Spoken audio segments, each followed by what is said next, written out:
Hello everyone, welcome to online academy. तो आज हम HPTGT जियोग्राफी के कुछ और प्रीवियस ईयर क्वेश्चंस डिस्कस करने वाले हैं।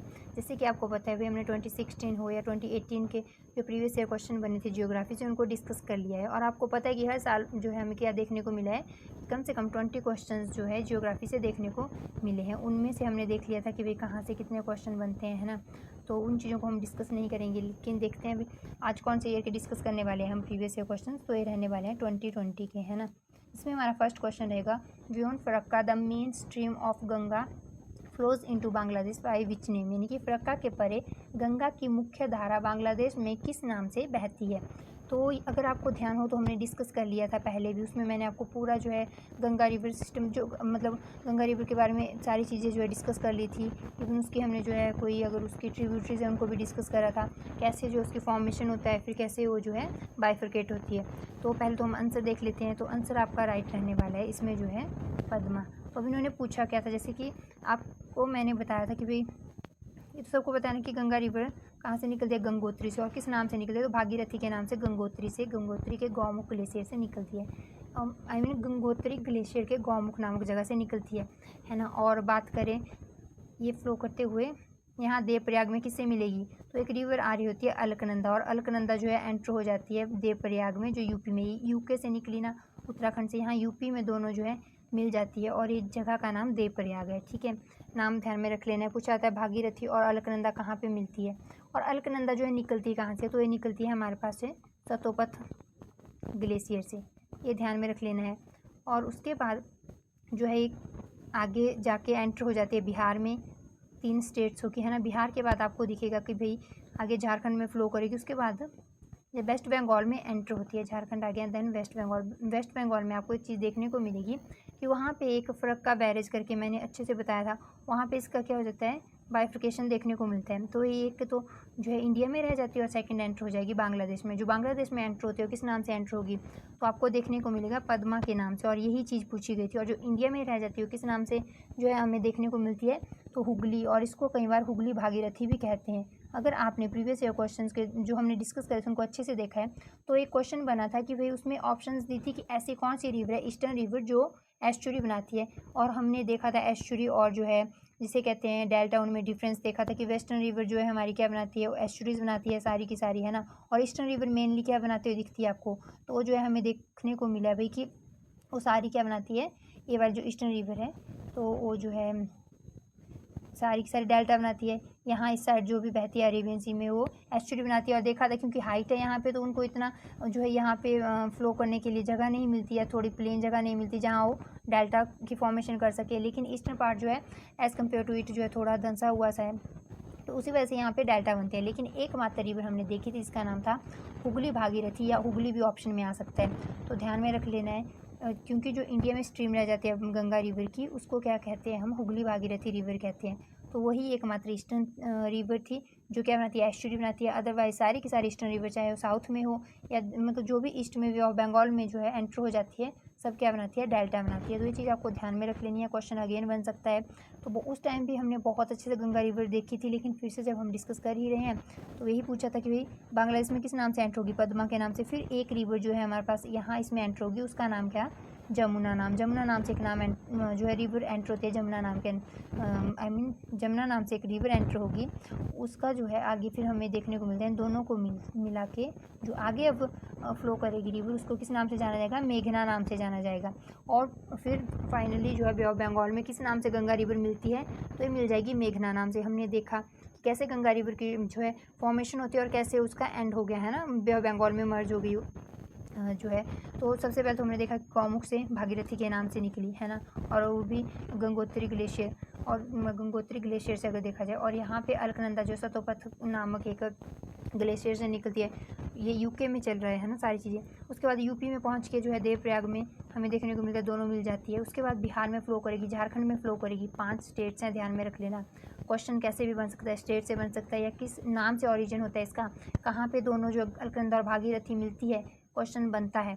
और जो है उसके बाद जो हमने देखा कि भाई बाइफरकेट कहाँ पे होती है, ये भी क्वेश्चन बन सकता है। जब यहाँ पे पूछा फरक्का वैली के यानी कि फरक्का बैरेज करके, वहाँ से आगे आपको देखने को मिलेगा कि पद्मा के नाम से एंट्री हुई बांग्लादेश में। तो अगली बार क्वेश्चन तो बन सकता है कि भाई ऐसी जगह कौन सी है जहाँ पे गंगा नदी जो है बाइफरकेट हो जाती है ना। तो हो सकता है उसमें ऑप्शन फरक्का बैरेज करके दिया हो, या वो ना देते हुए उन्होंने वेस्ट बंगाल दिया हो, है ना, स्टेट पूछी हो तो ध्यान में रख लेना है, स्टेट हो तो वेस्ट बंगाल और जो जगह हो मेनली तो फरक्का बैरेज करके। उसके बाद यहाँ पे हुगली, और जिसको हुगली भागीरथी भी कहते हैं, उस नाम से रह जाती है इंडिया में। आगे पद्मा के नाम से एंटर होगी बांग्लादेश में। उसमें कौन एंटर होगा, फिर होगा जमुना एंटर, और फिर उसके बाद वो बांग्लादेश में ही एंटर होती है जमुना इसमें, है ना। और ये फ्लो करते हुए नॉर्थ ईस्टर्न रीजन से आई होती है जो जमुना नाम की जो स्ट्रीम है। ऐसा नहीं कि बांग्लादेश में नहीं, जो है हमारे पास मणिपुर साइड से ही फ्लो करते हुए आएगी ये, और फिर एंटर होगी बांग्लादेश में जो है पद्मा रिवर में। उसके बाद ये मेघना बनेगी और मेघना के नाम से बे ऑफ बंगाल में एंटर होती है। ध्यान में रख लेना, हो सकता है क्वेश्चन बन जाए भाई किस नाम से गंगा रिवर जो है बे ऑफ बंगाल में एंटर होती है। तो अब आपको सारी चीज़ें क्लियर है कि मेघना नाम से बे ऑफ बंगाल में एंटर हो गई। तो इसी से हमारे जो है पूरे कॉन्सेप्ट यहाँ से हमने देख लिए, जितनी भी चीज़ें यहाँ से पूछी जा सकती है, क्योंकि इससे क्वेश्चन हर साल देखने को मिला है गंगा रिवर से, ऐसा नहीं कि पहली बार बने, तो इसलिए इंपॉर्टेंट बन जाती है। और एक रिवर ही तो है जिसके बारे में हमें जो है सारी चीज़ें डिस्कस कर लिया। ऐसा थोड़ा है कि कोई मतलब बहुत सारी चीज़ें इसमें सिर्फ एक रिवर के बारे में पढ़ा है हमें, जिससे क्वेश्चन बन रहा है, तो फिर उसमें क्या ही बुराई है ना, सारी चीज़ें देखने में। तो खैर इससे तो इतनी सारी बातें हो गई, और अभी यहाँ से कोई भी क्वेश्चन बनेगा तो उसको आप जो है सही करके आना। देखते हैं नेक्स्ट क्वेश्चन। तो नेक्स्ट क्वेश्चन रहने वाला है, which of the following place in Rajasthan is likely to have the highest temperature on a day in June. यानी कि इन्होंने पूछा भी राजस्थान में ऐसा कौन सा प्लेस है जिसमें उच्चतम तापमान देखने को मिलता है। तो कहाँ पे देखने को मिलता है इसमें, ऑप्शन ए जो है राइट आंसर रहने वाला है, और क्या नाम है, बाड़मेर करके, ठीक है। और इसमें डिस्कस करने वाली कोई चीज़ है भी नहीं। देखते हैं नेक्स्ट क्वेश्चन। नेक्स्ट क्वेश्चन रहने वाला है, which soil is rich in iron and aluminium composition नहीं कंपाउंड्स। तो जो है इसमें सही आंसर रहने वाला है option A. Second option A जो है इसमें हमारा सही आंसर रहेगा, लेट राइट सॉइल जो है, ठीक है। इसमें जो है हमारे पास क्या देखने को मिलता है, आयरन और एल्यूमिनियम, ठीक है, दोनों देखने को मिलते हैं, और भी बहुत अधिक मात्रा में। तो ध्यान में रख लेना है आपको। लेकिन अगर लेटेराइट सॉइल ऑप्शन में ना हो इन केस, तो आपको पता है फिर लेटेराइट सॉइल की जगह अगर यहाँ पे ऑप्शन में नहीं होता, कुछ और होता, तो आपको टिक करना था ब्लैक सॉइल। क्योंकि इसके बाद अगर किसी सॉइल में जो है हमें आयरन और एल्यूमिनियम के सेकंड नंबर पे जो है कंपाउंड रिच फॉर्म में मिलते हैं, तो किस में मिलते हैं, ब्लैक सॉइल में मिलते हैं। तो ध्यान में रख लेना है, लेटेराइट सॉइल ऑप्शन में ना हो तो ब्लैक सॉइल जो है आपको टिक करके आना है, क्योंकि इसके बाद इसमें ही मिलते हैं सेकेंड नंबर पे। और उसके बाद अगर देखा जाए कि भाई ब्लैक सॉइल में आपको पता है कॉटन के लिए बहुत ज़्यादा जो इफ़ेक्टिव होती है, कॉटन जो इसमें प्रोड्यूस करी जाती है, तो ये चीज़ भी ध्यान में रख लेनी है। और बाकी सॉइल का टॉपिक हम अलग से डिस्कस करेंगे, नहीं तो बहुत ज़्यादा जो फिर क्लास लंबी हो जाती है ना। तो देख लेते हैं नेक्स्ट क्वेश्चन। नेक्स्ट क्वेश्चन रहने वाला है जो है, जवार माइंस आर फेमस फॉर। तो किस चीज़ के लिए फेमस है, तो ये जो है ऑप्शन ए राइट आंसर रहने वाला, इसमें आंसर रहेगा तो जो है लेड एंड जिंक के लिए जो है फेमस है, ठीक है। ये चीज़ आपको ध्यान में रख लेनी है। और ये है कहाँ पे, इसको देख लेना, क्योंकि जो है और हमने जो है बहुत सारी माइंस डिस्कस करी थी, प्रीवियस ईयर क्वेश्चन भी बने थे, और कुछ एक और भी ऐड ऑन करवाई थी मैंने, तो उसमें ये भी आपको ऐड करना है। कहाँ पे है, राजस्थान में है। और मैंने बताया था कि एक तो माइन का ध्यान में रखना, नाम, सेकंड वो कौन से स्टेट में और किस चीज़ के लिए फेमस है, तीनों चीज़ें आपको पता होनी चाहिए, क्योंकि ये क्वेश्चन माइन से बनता है। रिवर मैंने बताया गंगा रिवर से तो बन ही रहा है, फिर हमारे पास स्टेट को जो उनसे क्वेश्चन बार बार बने, मतलब कुछ एक चीज़ें ऐसी जो मैं आपको बता रही हूँ उनसे बार बार क्वेश्चन बन रहे हैं, इसलिए मैं उनको जो है अच्छे से डिस्कस कर रही हूँ, ताकि वहाँ से नेक्स्ट टाइम क्वेश्चन बने तो आपको दिक्कत ना दे, ठीक है। और ये जो 2020 वाला क्वेश्चन है, क्वेश्चन पेपर है ना, आप देखोगे तो 16 और 18 के कंपैरिजन में थोड़ा टफ था, थोड़ा या कहीं मतलब काफ़ी टफ था, क्योंकि इसमें ना फिजिकल जियोग्राफी का, आप जब आगे क्वेश्चंस देखोगे तो फिजिकल जियोग्राफी के बहुत सारी चीज़ें पूछी गई थी। हम तो जनरली जो है इंडियन में और जो है वर्ल्ड में ही इंडियन जियोग्राफी और वर्ल्ड जियोग्राफी में फिजिकल फीचर्स पढ़ लेते हैं, कुछ एक हम सोचते हैं फिजिकल जियोग्राफी हो गई, लेकिन भाई फिजिकल जियोग्राफी एक अलग जो है जियोग्राफी की, इसमें तो अलग से पढ़ना पड़ता है आपको। तो ह्यूमन जियोग्राफी, उससे भी एक क्वेश्चन बनता है। फिर जो है जिसे कहते हैं हम ओशियनोग्राफी, जिसमें हम जो है पढ़ेंगे जल धारा के बारे में, जो जिनको हम ओशन स्ट्रीम कहते हैं उनके बारे में हम जो है डिस्कस करेंगे। तो वहाँ से भी क्वेश्चन बना है, इन सबसे एक एक क्वेश्चन बना हुआ है, लेकिन मेनली इंडियन जियोग्राफी और वर्ल्ड जियोग्राफी से हम क्या करेंगे, चीज़ों को देखेंगे। लेकिन जो अलग अलग टॉपिक्स थे जैसे फिजिकल जियोग्राफी में कुछ और थे, उन सारी चीज़ों को हम जो है इसीलिए मैं उनको यहीं पे आपका पूरा टॉपिक क्लियर करवा देती हूँ कि क्वेश्चन बने तो आपको दिक्कत ना दे, क्योंकि उनको हम अलग से डिस्कस नहीं कर सकते। बहुत खुद में इतने बड़े बड़े सब्जेक्ट यानी कि बुक्स हैं इसमें, अगर देखें जियोग्राफी में सिर्फ एक ही इसका सेगमेंट नहीं है या दो ही नहीं है, इंडियन और वर्ल्ड का बात करें, इसमें और भी बहुत सी डिफरेंट डिफरेंट, जैसे मैंने बताया ओशनोग्राफी है, फिर उसके बाद हमने देखा फिजिकल जियोग्राफी में, उसमें भी अलग अलग जो है आगे हिस्से देखने को मिलते हैं। तो वो सारी चीज़ें तो अलग है, लेकिन इसको ध्यान में रख लेना है। जहाँ पे हमने पहले डिस्कस करी थी वहाँ पे ऐड ऑन करना है आपको। और यहाँ से अगर कुछ और बात बताऊँ तो एक चीज़ ध्यान रखना कि भाई ये वर्ल्ड की ओल्डेस्ट माइन मानी जाती है, जिसमें हमें क्या देखने को मिलता है, जिंक और जो है जिसे कहते हैं जिंक माइनिंग, और प्लस क्या देखने को मिलता है, जिंक माइनिंग के साथ साथ जिसे कहते हैं हम जिंक स्मेल्टिंग, दोनों ही यहाँ पे देखने को मिलती है, ओल्डेस्ट वर्ल्ड की देखने को मिलती है ये माइन में। ठीक है, तो ये चीज़ ध्यान में रख लेना, नोट डाउन कर लेना आप। देखते हैं हम नेक्स्ट क्वेश्चन। तो नेक्स्ट क्वेश्चन रहने वाला है, which of the following project comprises the Gandhi Sagar dam, the Jawahar Sagar dam and Rana Pratap Sagar dam.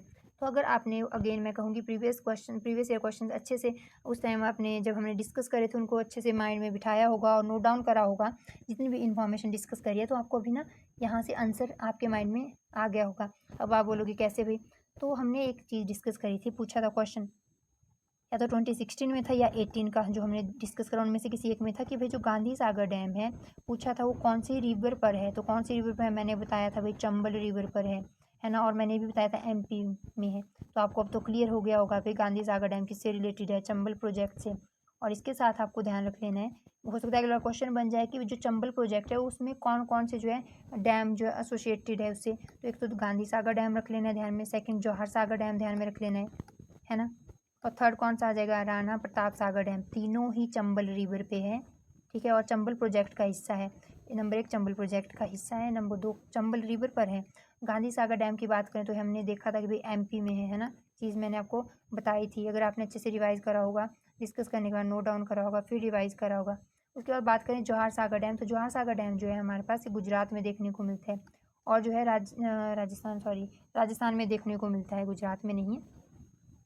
उसके बाद जो है इसकी बात करें राणा प्रताप सागर, तो ये भी राजस्थान में। तो हमने देखा सबसे पहले चंबल प्रोजेक्ट का हिस्सा है कौन कौन, गांधी सागर डैम हो, जौहर सागर डैम हो, या राणा प्रताप सागर डैम हो, चंबल रिवर पर बने हैं। और चंबल प्रोजेक्ट से पूछा जाता है कौन दो स्टेट्स जो है एसोसिएटेड है, तो आपको पता चल गया होगा एमपी प्लस जिसे कहते हैं हम राजस्थान, है ना।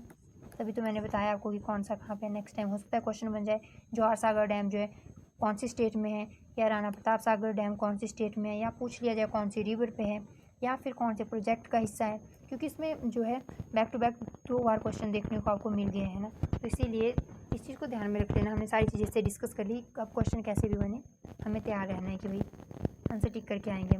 देखते हैं नेक्स्ट क्वेश्चन। नेक्स्ट क्वेश्चन रहने वाला है, the leading producer of coffee in India is, इनके भारत में कॉफ़ी में सबसे टॉपर कौन है, तो कौन है, कर्नाटक है, सबको आइडिया भाई, है ना। और इसमें ना एक चीज़ ऐड ऑन करवाना चाहूँगी कि जो है कर्नाटक इंडिया का 70% जो है हमारे पास कॉफ़ी प्रोड्यूस करता है।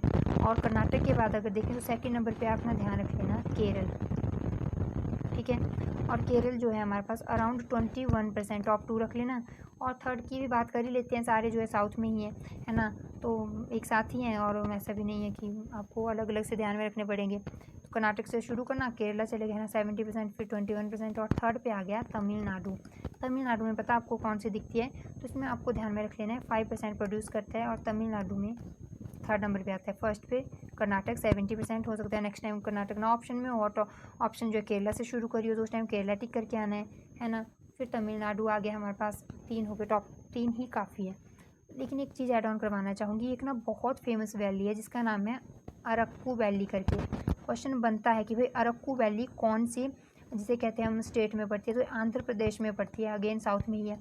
और ये फेमस किस चीज़ के लिए, ऐसे भी क्वेश्चन बनता है, तो फेमस है भाई कॉफ़ी के लिए। अगेन हमने देख लिया ना, तो क्या क्या चीज़ें डिस्कस करी। सबसे जो है हमारे पास लीडिंग प्रोड्यूसर के तौर पे देखें कॉफ़ी में कर्नाटक है, सेकंड नंबर पे केरला है ना, 21% जो है वहीं से प्रोड्यूस होती है, और फिर तमिलनाडु 5% के अराउंड। फिर आ गया हमारे पास कि एक क्वेश्चन बन जाता है कि अरक्कू वैली है कहाँ पे, जो आंध्र प्रदेश में, और पूछा जाता है किस चीज़ के लिए फेमस है, तो किस चीज़ के लिए फेमस है, हमने देख लिया कॉफ़ी के लिए फेमस है, कॉफ़ी प्रोड्यूसिंग जो है हमारे पे वैली मानी जाती है। तो ये कुछ एक चीज़ें थी और यही मेनली जो है हमारे पास यहीं पे कॉफ़ी जो प्रोड्यूस होती हुई दिखेगी। इसके अलावा अगर देखिए इंडिया के किसी और हिस्से में ना, तो ये ध्यान में रख लेना वैसे, और कहीं नहीं मिलती वैसे, पर एक आपको नॉर्थ ईस्ट में त्रिपुरा में मिलेगी, ठीक है।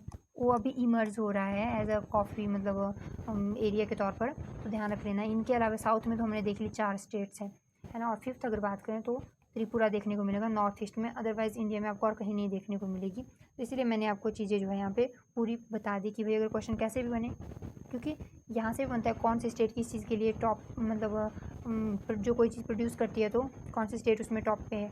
और एक चीज़ अगर मैं बात करूँ यहाँ पे, यहीं पे बता देती हूँ, तो अगर बात करें ना, जो मक्की होती है तो उसके लिए एमपी सॉरी कर्नाटक है ना। और उसके बाद हम बात करें एक और राइस के लिए अगर पूछे तो कौन सा है, वेस्ट बंगाल है। मक्की के लिए हमने मेज जिसको कहते हैं कौन, कर्नाटक पे टॉप पे है। और वेस्ट बंगाल राइस के लिए, अब मैं ये क्यों बता रही हूँ राइस के लिए वेस्ट बंगाल फेमस है, क्योंकि हमने क्वेश्चन देखा था भाई कि जो है राइस बाउल ऑफ इंडिया किसे कहा जाता है ना। प्रीवियस ईयर में बना था, हमने डिस्कस करा था। सिलिकॉन वैली ऑफ इंडिया भी मैंने आपको बता दिया था, फिर बेंगलुरु को कहते हैं। तो अगर आपको चीज़ें ध्यान में हो तो वहीं पे प्रीवियस ईयर क्वेश्चन था भाई कि राइस बाउल ऑफ इंडिया किसे कहा जाता है। तो किसे कहा जाता है, हमने देखा था आंध्र प्रदेश को कहा जाता है। तो हो सकता है पूछ लिया जाए टॉप प्रोड्यूसर जो है राइस में कौन है, आप आंध्र प्रदेश करके आ जाओ टिक, क्योंकि इसे राइस बाउल ऑफ इंडिया कहते हैं। नहीं, एक्चुअली में इसमें भी पूरे आंध्र प्रदेश को नहीं कहा जाता। अगर मेनली इसमें पूछा जाओ जो मेन एरिया है वो जहाँ पे सबसे ज़्यादा राइस उगता है, यानी कि जो है वहाँ पे आपको पता है 2 रिवर्स के बीच में आपको पता है लैंड बहुत ज़्यादा फर्टाइल होती है ना। क्योंकि वहाँ क्या एलुवियम सॉइल आई होती है पीछे से, जब वो फ्लो बहते हुए आती है ना। तो उसके साइड वाले एरिया में इसी साइड को रिवर के क्या मिलती है, जो है हमारे पास बहुत ज़्यादा जिसको कहते हैं इफेक्टिव सॉइल होती है, जो कि बहुत इनकी बेनिफिशियल होती है। और उसमें जो है बहुत ज़्यादा अगर कोई क्रॉप कहीं और कम उगती है तो वहाँ उगना कुछ एक्स्ट्रा ही उगेगी।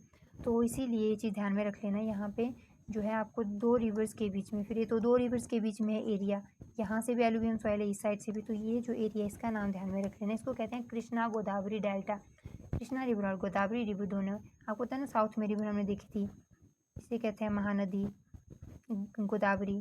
फिर के से आ गया कृष्णा, और जो है इसे कहते हैं, इसी से कावेरी कहते हैं, कभी के भी कह लेते हैं, बट ये कृष्णा और कावेरी दोनों में कन्फ्यूज़ ना हो तो MGKC करके ध्यान में रखना है आपको। और जनरली कावेरी के लिए सी ही यूज़ करते हैं इंग्लिश में, है ना। तो इसीलिए आपको चीज़ें ध्यान रख लेनी है। तो मैंने बताया कि कहाँ पे मिली, अभी हमने डिस्कस करा, तो जो गोदावरी कृष्णा जो डेल्टा है उसके बीच में जो है हमें एरिया जो देखने को मिलता है बहुत फर्टाइल है, इसीलिए आंध्र प्रदेश को राइस बाउल ऑफ इंडिया कहते हैं। तो अगर पूछे ओवरऑल स्टेट तो वेस्ट बंगाल। और ये क्वेश्चन ना NCERT में है, और आपके क्वेश्चन NCERT से ही बनते हैं, ध्यान में रख लेना, वेस्ट बंगाल, ठीक है। तो देख लेते हैं नेक्स्ट क्वेश्चन। नेक्स्ट क्वेश्चन रहने वाला है the original constitution of India is preserved इन। अरे ये जियोग्राफी में पॉलिटी क्या कर रही है, तो चलो ठीक है, जब क्वेश्चन है यहाँ पे नेक्स्ट देख लेते हैं। अगला तो जियोग्राफी से ही है, इसका आंसर टिक कर लेते हैं, है ना। जब है तो थोड़ा सा पॉलिटी भी डिस्कस कर लेते हैं। तो यहाँ पर आर्कियोलॉजिकल सर्वे ऑफ इंडिया में क्या ही काम करेगा, है ना।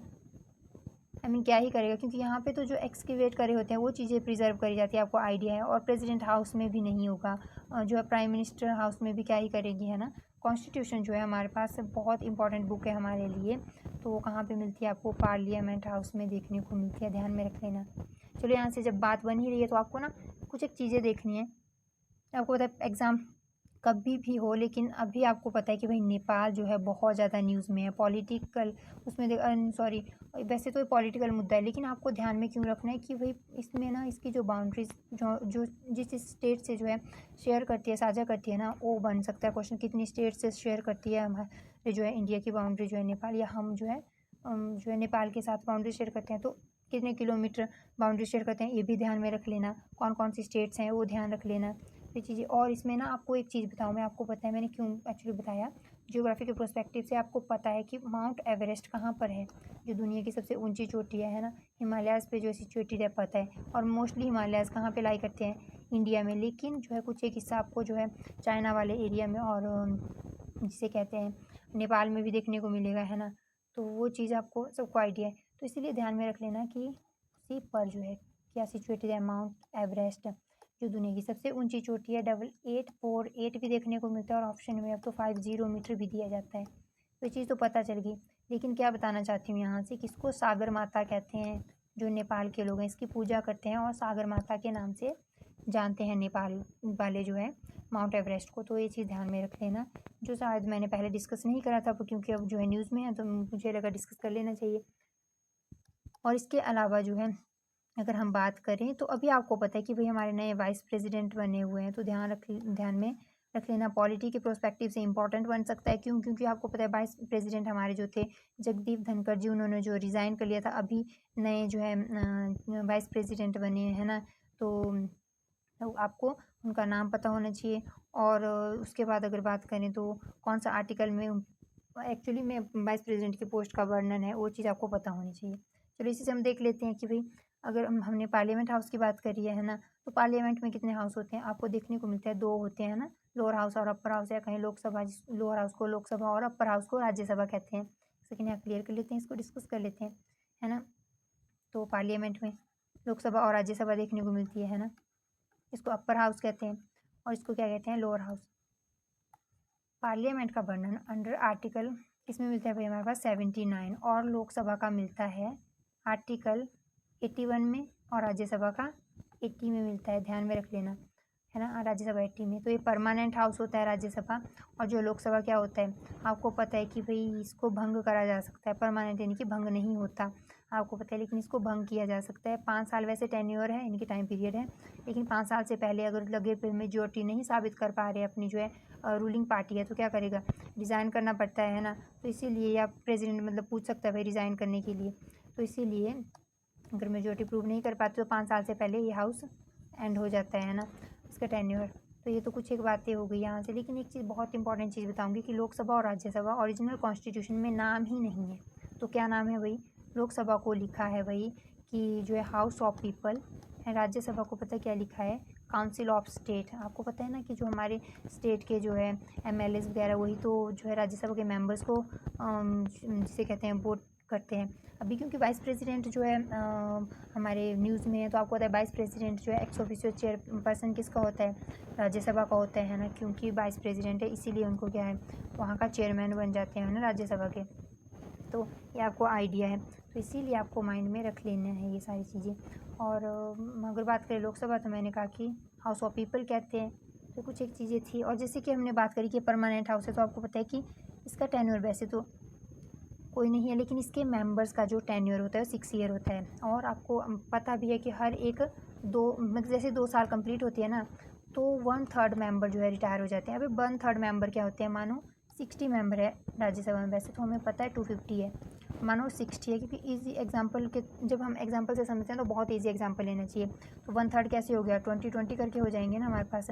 तो 20 जो है 2 साल बाद जो है रिटायर हो जाते हैं, अगले फिर ठीक 2 साल बाद होंगे, क्योंकि इनका 6 ईयर कंप्लीट हो गए होते हैं। तब तक जो है यहाँ पे इलेक्शन होंगे, फिर अगली 2 साल बाद इनके जो है 2 साल पूरे हो जाएंगे, फिर अगली 2 साल बाद देखें तो इनके जो है 6 साल पूरे हो जाएंगे, और इन पे इलेक्शन होते रहेंगे। आपने देखा है ना इलेक्शन जो है हर 2 साल बाद राज्यसभा के देखने को मिलते हैं। और अगर बात करें तो प्रेसिडेंट 12 मेंबर जो है हमारे पास है राज्यसभा में क्या करता है, नॉमिनेट भी करता है। आपको आइडिया है क्योंकि ये चीज़ें न्यूज़ में है अभी, तो आपको ध्यान में रख लेना है वाइस प्रेसिडेंट से रिलेटेड जितनी भी चीज़ें बनती है। और इतनी हमने जो है यहाँ जियोग्राफी में पॉलिटी भी डिस्कस कर दी, लेकिन यहाँ पे ना एक प्रीवियस ईयर क्वेश्चन बना था, मैं उसको डिस्कस कर लेते हैं पॉलिटी से। तो पता क्या क्वेश्चन था, वो क्वेश्चन था कि भाई PM अगर जो है लोकसभा से क्या बनता है, मतलब कोई पर्सन अगर लोकसभा का मतलब एक लोकसभा का मेंबर है, उसको अगर PM बनना है, या फिर कोई पर्सन PM बन रहा है वो लोकसभा से है, तो उसकी एज कितनी होनी चाहिए, कैसे भी समझ लो 25 होनी चाहिए। अभी क्यों दिया था, तो आपको पता है लोकसभा के मेंबर बनने के लिए 25 ईयर चाहिए होती है। और हमारे मेनली प्राइम मिनिस्टर जो है लोकसभा से देखने को मिलते हैं, ऐसा कुछ नहीं है कि भाई ये कोई रूल है, राज्यसभा से भी बने हुए हैं। तो तब कितनी एज चाहिए होती है उस टाइम, 30 अगर PM बनना है और राज्यसभा का मेंबर है तो ऑब्वियसली 30 ईयर्स का होगा ना। तो इसीलिए पूछा जाता है कि अगर कोई प्राइम मिनिस्टर बना है पर्सन लोकसभा से, तो कितनी एज होगी उसकी, 25। राज्यसभा से बना है तो 30 ईयर होगी। क्योंकि क्वेश्चन बना है तो मैंने सोचा यहाँ पे बता देते हैं। और कुछ करंट में मुद्दे थे तो मैंने सोचा आप इनको अगर बता दूँगी तो आप इन चीज़ों को डिस्कस कर लोगे। और एक और चीज़, तो 2 हाउस से सिलेक्ट होता है, एक अगर कोई पर्सन हो ना तो किसी हाउस का मेंबर नहीं भी है तब भी PM बन सकता है। मानो अगर आपकी एज मानो 25 ईयर या मानो 30+ हो आप, है ना, फॉर एग्ज़ाम्पल, तो आप PM बन सकते हो अगर आपको मतलब चुन लिया एज अ प्राइम मिनिस्टर।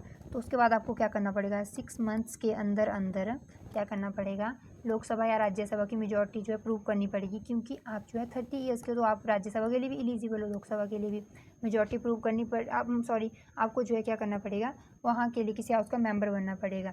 और ये चीज़ जो है सीएम के लिए भी होती है, क्योंकि आपको पता है ममता बनर्जी जी वेस्ट बंगाल के जो सीएम बनी थी, है ना, तो उस टाइम उनको जो है वो इलेक्शन जब हुए थे तो शायद किसी जहाँ जो उनकी कॉन्स्टिट्यूंसी थी तो वहाँ से वो जीते नहीं थे, है ना। तो फिर क्या हुआ था, उन्होंने 6 मंथ्स के अंदर उनको मेजॉरिटी प्रूफ मतलब किसी हाउस का मेंबर बनना था स्टेट में, तो बने थे वो मेंबर, और फिर जो है अभी सीएम है, आपको पता है। पर अगर जो है 6 मंथ्स में अगर नहीं बन पाता ना कोई मेंबर किसी हाउस का, तो उसको रिज़ाइन करना पड़ता है, यानी कि फिर वो पीएम नहीं रहेगा। तो ये चीज़ भी ध्यान में रख लेना, और सीएम भी नहीं रहेगा। ये चीज़ें ना कुछ के क्वेश्चन कैसे भी बन सकते हैं। हमने ना मोस्टली पार्लियामेंट डिस्कस ही कर लिया कि भाई ऐसा होता है, इतनी सारी चीज़ें। और ना एक चीज़ मैं आपको बहुत मतलब इंटरेस्टिंग सी चीज़ है आपको, जैसे कि मैंने बताया राज्यसभा के बारे में, तो राज्यसभा जो है 1/3 है ना, हर बार क्या होते हैं देखने को मिलता है कि भाई रिटायर होते हैं 1/3, है ना, यानी कि 60 मेंबर है तो 20 हो जाएंगे 2 साल बाद। तो पहली बार जो इलेक्शन कब हुए थे, 1952 में हुए थे। इसके बाद पता है आपको जो है पहली बार जब रिटायर हुए थे तो भाई अगले 2 साल बाद तो इनके ऐसा तो थोड़ी ना था कि 6 साल हो गए थे, उस टाइम 6 साल हुए ही नहीं थे, सिर्फ 2 साल हुए थे। और कब हुए थे वो इलेक्शन, 52 में। लेकिन 1954 में जो है रिटायर होते हैं 1/3, यानी कि अगर 60% हैं तो 250, फॉर एग्जाम्पल दे रही हूँ। तो क्योंकि जो 20% जो है इसमें ना थोड़ा 1/3 करके थोड़ा ऐसा हो जाता है कि बहुत कैलकुलेशन है, सारी चीज़ें हो जाती है, तो इसीलिए हम इजी एग्जांपल से समझेंगे। तो लॉटरी सिस्टम से, यानी कि लॉटरी जिसका नाम आ गया वही उसी के अकॉर्डिंग जो है क्या करा था, जो है रिटायर हुए थे। और फिर उसके बाद 1956 में अगेन रिटायर हुए थे। इनको 2 साल हुए थे, इनको 4 साल हुए थे। तो इस प्रक्रिया से जो इनको क्या करा था, रिटायर करा गया था। और 58 में तो आपको बताइए, फिर भाई उस दौरान तो 6 साल हो ही गए होंगे, है ना। तो फिर तो पता था कि जो बच्चे लोग हैं वो उनके 6 ईयर्स हो गए, तो अब वो जो है उन्हीं को रिटायर होना है। लेकिन जो है अगर पूछे राज्यसभा के इलेक्शन कितने टाइम बाद में, हर 2 साल बाद देखने को मिलेंगे, क्योंकि रिटायर भी होते हुए 1/3 हर 2 साल बाद देखने को मिलेंगे ना। तो ये चीज़ आपको ध्यान में रख लेनी है। हमने ऑलमोस्ट पार्लियामेंट पूरा ही डिस्कस कर लिया। अच्छा, एक क्वेश्चन जैसे मैंने बताया अंडर आर्टिकल जो है 17 पार्लियामेंट का वर्णन मिलता है। तो आपको एक चीज़ ध्यान रखनी है, पार्लियामेंट किस किस चीज़ से, यानी कि कौन कौन से लोगों से या जो है हाउस से मिलकर बनती है। तो आपको पता है हाउस तो लोकसभा और राज्यसभा है, जो कि मैंने बता दिया, नाम इनके जो है ऐसे है ही नहीं, है ना। और थर्ड पर्सन जो है प्रेसिडेंट के बिना जो है पार्लियामेंट है ही नहीं। तो 3 अभिन्न अंग है इसके, प्रेसिडेंट है, लोकसभा है, राज्यसभा है, यानी कि हाउस ऑफ पीपल है, एंड जो है काउंसिल ऑफ स्टेट है, ऐसे नाम दिया हुआ है। तो तीनों जो है अंडर आर्टिकल 79 में लिखा है कि पार्लियामेंट इनको मिलके बनेगी। और जो है प्रेसिडेंट के बिना क्यों नहीं है पार्लियामेंट, क्योंकि जब लोकसभा और राज्यसभा कोई बिल पास करता है तो बिल को जो है लॉ कैसे कब बनती है, जब प्रेसिडेंट साइन करता है। प्रेसिडेंट साइन नहीं करेगा, लॉ नहीं बनेगी। तो इसीलिए प्रेसिडेंट जो है अभिन्न अंग है जो है पार्लियामेंट का, ध्यान में रख लेना है। तभी तो लॉ बनता है ना। लोकसभा राज्यसभा ने बिल पास किया, प्रेसिडेंट सिग्नेचर करेगा, लॉ बन गया। उसके बाद इम्प्लीमेंट करी जाएगी तो एक्ट बन जाता है ना। ऐसे ही तो होता है। तो बहुत सी चीज़ें जो हम तो पूरा ही मतलब पॉलिटी में जो इतना ज़्यादा इन्वॉल्व हो गए। अब देखते हैं नेक्स्ट क्वेश्चन ये जियोग्राफी से। वापस जियोग्राफी पे आते हैं। The crust of the earth is composed of. तो सबसे पहले तो जो बताया मैंने टॉपिक्स उनको ना आपको डिस्कस करना है, यानी कि उनके बारे में पढ़ना है, क्योंकि क्वेश्चन बन सकता है। जो चीज़ करंट होता क्या है, करंट अफेयर में जरूरत होना आपको डायरेक्ट क्वेश्चन यही बनेंगे कि कहाँ पे क्या चल रहा है। कभी कभी उसके इर्द गिर्द या फिर घुमा के उन टॉपिक्स को जो है कनेक्ट किया जाता है। अभी वाइस प्रेसिडेंट ऐसा नहीं पूछेंगे किसने रिजाइन करा, और शायद ये भी ना पूछेंगे कि कौन अभी हमारे पास नए वाइस प्रेसिडेंट बने। पर ये जरूर बन सकता है कि कौन से आर्टिकल में है ना, वाइस प्रेसिडेंट के बारे में बन सकता है क्वेश्चन इस तरह से। तो आपको नाम ध्यान में रख लेना है। देखते हैं वापस जियोग्राफी पे आते हैं। भाई पृथ्वी की परपट्टी उसकी बनी होती है, आई डोंट नो क्या, कभी कभी जो है इसमें ना हिंदी में अजीब सी लैंग्वेज दी होती है। तो जो है इसमें ना राइट आंसर रहने वाला है सिलिकॉन और एल्यूमिनियम। अब ये कॉन्सेप्ट खुद में ही बहुत बड़ा है। आपको ना अर्थ का जो कंपोजिशन है वो देखना पड़ेगा, क्योंकि इससे क्वेश्चन बनते हैं। फिजिकल जियोग्राफी का पूरा टॉपिक है जो हम यहीं पे डिस्कस कर लेंगे। उसके बाद जो है जो एटमॉस्फेयर का जो एक टॉपिक है फिजिकल जियोग्राफी में पढ़ने को मिलता है, वो एक खुद में टॉपिक है, उससे क्वेश्चंस बनते हैं। तो ये टॉपिक हम डिस्कस कर लेते हैं पहले अर्थ क्रस्ट के बारे में। तो आपको सबको आइडिया है कि भाई हमारी अर्थ कुछ इस तरह से दिखती है, और हम जो है अर्थ के ऊपर रहते हैं ना, सबको आइडिया है ना। और अर्थ के ऊपर जो है एक जो है जो गैसेज है डिफरेंट डिफरेंट, उनका क्या देखने को मिलता है हमें, जो हमारे ऊपर हमें देखने को मिलता है एटमॉस्फेयर वो कैसा है, गैसों से जो है डिफरेंट डिफरेंट गैसेज से मिलके बना हुआ है ना। तो ये चीज़ ध्यान रख लेनी है कि अर्थ पे हम रहते हैं, उसके ऊपर जो है दिखता है ये एटमॉस्फेयर है, तो एटमॉस्फेयर हम जो है अलग से डिस्कस करेंगे। खैर ये जो नॉइज़ पता नहीं दिवाली से पहले कौन दिवाली मना रहा है, लेकिन हम कहाँ थे तो देख लेते हैं एटमॉस्फेयर। तो एटमॉस्फेयर पे तो बाद में आएंगे, हम पहले देख लेते हैं अर्थ का कंपोजिशन, उसी से क्वेश्चन बनता है। तो अर्थ कंपोजिशन में आपको कुछ इस तरह दिखता है, एक सेकेंड। तो इसमें हम देखेंगे कि भाई सबसे पहले ना आपको अर्थ में ऐसे दिखती है, 3 डिफरेंट लेयर्स दिखती है। ये जो बाहर वाला हिस्सा है इसे कहते हैं क्रस्ट, है ना। ये दूसरे वाले इसको कहते हैं मेंटल, सही सुना आपने, मेंटल, है ना। और इसके बाद ये जो थर्ड रह गया इसको कहते हैं कोर, ठीक है। अब ये जो देखा इसको ना हम यहाँ पे डिस्कस करेंगे अलग से। यहाँ से एक हिस्सा काट लो, मानो काट लिया ना, तो इसको ऐसे करके आपको देखने को मिलता है कोर हो गया, मेंटल हो गया, और ये हो गया क्रस्ट। और हम उतना ही समझेंगे जितना ज़रूरत है। और इसके ऊपर क्रस्ट के जो है एक्चुअली में हम कहाँ रहते हैं, यहाँ रहते हैं, जो लिथोस्फेयर कहते हैं।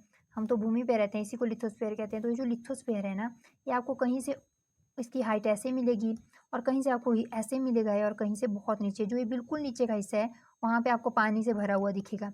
ये वाला हिस्सा यहाँ पे हम लोग रहते हैं, और जो ये ऊंचे ऊंचे दिख रहे हैं पहाड़ है ना, पहाड़ और प्लेट्यूज है। तो ध्यान में रख लेना हम रहते हैं क्रस्ट पे भी, कहाँ ऊपर जो है लिथोस्फेयर में, है ना। जो जिसे लिथोस्फेयर मैंने बोला भूमि से जुड़ी हुई जो टर्म यूज़ करी जाती है ना जियोग्राफी में, उसको लिथोस्फेयर कहते हैं। लिथोस्फेयर पे हम रहते हैं, और पूरा लिथोस्फेयर ऐसा है कि लिथोस्फेयर आपको इस कदर देखने को मिलेगा। मानो ये है लिथोस्फेयर, मैंने बताया आपको, यहाँ से ऐसे, फिर यहाँ से ऊपर उठी हुई भूमि है, फिर यहाँ ये पहाड़ मिल गए, फिर अगेन ऐसे। तो जहाँ जहाँ सबसे नीचे वाला हिस्सा है लिथोस्फेयर का, ये पूरे जो पानी भरा हुआ दिखता है कहाँ, ज़मीन पर ही तो दिखता है, लेकिन वो ज़मीन ना बहुत मतलब पतली सी है, तो इसीलिए वहाँ पे पानी है। फिर थोड़ी हाइट देती है तो थोड़ी है ना चौड़ी हो गई, यहाँ पे हम लोग रहते हैं। और इसके ऊपर जो है पहाड़ी देखने को मिलती है, बहुत हाइट पे है। ऐसे ही हमारा जो है क्या है, लिथोस्फेयर है। तो एक क्रस्ट पे है सब कुछ। पहली तो हमने देख ली क्रस्ट है भाई, उसके बाद हमने मेंटल देख लिया, फिर देख लिया कोर। तो यही पूछा है कि जो ये क्रस्ट है किस चीज़ की बनी हुई है, सिलिकॉन और एल्यूमिनियम, तो इसे ना सियाल कहा जाता है। उसके बाद मेंटल की बात करें तो ये जो है सीमा, सिलिकॉन और मैग्नीशियम की बनी होती है, इसको सियाल और इसको सीमा। और उसके बाद जो है क्रस्ट बनी होती है नीफे की, निकल और NeFi आयरन, ठीक है। तो नीफे की बनी होती है, ध्यान में रख लेना, निकल और आयरन की। तो अब अभी पूछा है क्रस्ट जो है ये किस चीज़ से मिलकर बनी होती है, तो किस चीज़ से, सिलिकॉन और एल्यूमिनियम से, है ना, जिसे हमने सियाल कहा। उसके बाद सीमा हो गया, मेंटल हो गया। सेकंड जो है हमारे पास जो है लेयर देखने को मिलती है अर्थ की, है ना, जिसे क्या कहते हैं हम, मेंटल कहते हैं, वो बनी होती है भाई सीमा। तो सीमा क्या हो गया, सिलिकॉन प्लस जिसे कहते हैं मैग्नीशियम। आई होप आपको अब तो माइंड में बैठ गया होगा। उसके बाद अब बोला कि भाई कोर किस चीज़ की बनी होती है, कोर बनी होती है जिसे कहते हैं नीफे। नीफे माने एन से जो एन निकल हो गया, और एफ जो है जिसे कहते हैं हम आयरन, ठीक है। तो ये चीज़ें हैं कि आपको ध्यान में रखनी ही रखनी है। हमने अभी जो कंपोजिशन ऑफ अर्थ भी पढ़ लिया, इतने ही डीप पूछेंगे, इससे ज़्यादा डीप नहीं पूछेंगे। अगली बार क्रस्ट की जगह मेंटल पूछ लिया, ध्यान में रख लेना।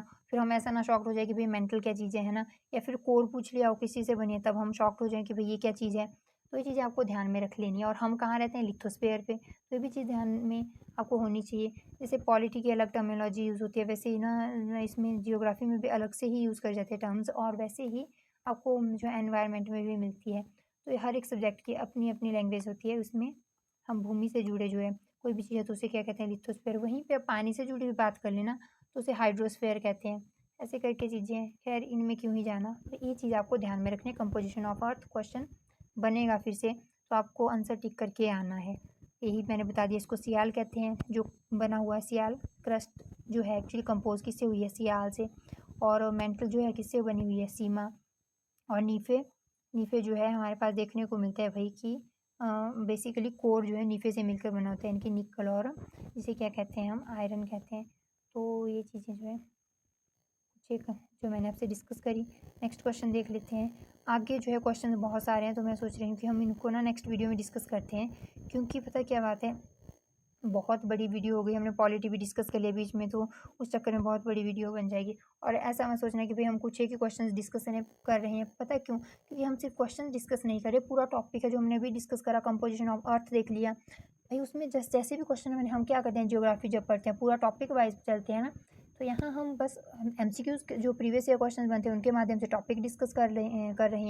गंगा रिवर हर बार क्वेश्चन देखने को मिला, हमने पूरा रिवर सिस्टम ही डिस्कस कर लिया, कैसे क्या है कैसे क्या नहीं है। और पिछली बार जब हमने डिस्कस करा तो इस बार मैंने ट्रिब्यूटरीज नहीं बताई, लेकिन उसमें मैंने left bank tributaries right bank tributaries बताई है।